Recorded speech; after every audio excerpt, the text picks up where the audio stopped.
ದೇಶದಾದ್ಯಂತ ನಡೆದ ವಿಧಾನಸಭೆಯ ಬೈ ಎಲೆಕ್ಷನ್ ಫಲಿತಾಂಶ ಕೇಂದ್ರ ಬಿಜೆಪಿಗೆ ಬಿಗ್ ಶಾಕ್ ಅನ್ನು ನೀಡಿದೆ.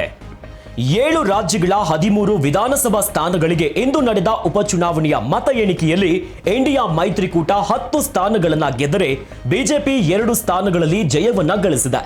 ಪಶ್ಚಿಮ ಬಂಗಾಳದಲ್ಲಿ 4, ಹಿಮಾಚಲ ಪ್ರದೇಶ 3, ಬಿಹಾರ 1, ಮಧ್ಯಪ್ರದೇಶ 1, ಪಂಜಾಬ್ 1, ತಮಿಳುನಾಡು 1, ಉತ್ತರಾಖಂಡ 2 ಕ್ಷೇತ್ರಗಳಿಗೆ ಉಪಚುನಾವಣೆ ನಡೆದಿತ್ತು.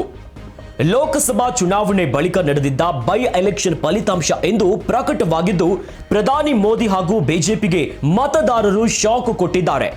ಪಶ್ಚಿಮ ಬಂಗಾಳ, ಬಿಹಾರದಲ್ಲೂ ಬಿಜೆಪಿಗೆ ಹೀನಾಯ ಸೋಲುಂಟಾಗಿದ್ದು, ಎನ್ಡಿಎ ಮಿತ್ರ ಪಕ್ಷಗಳಿಗೆ ಭಾರೀ ಹಿನ್ನಡೆಯಾಗಿದೆ. ಇನ್ನು 1 ಕ್ಷೇತ್ರದ ಫಲಿತಾಂಶ ಬಾಕಿ ಇದೆ.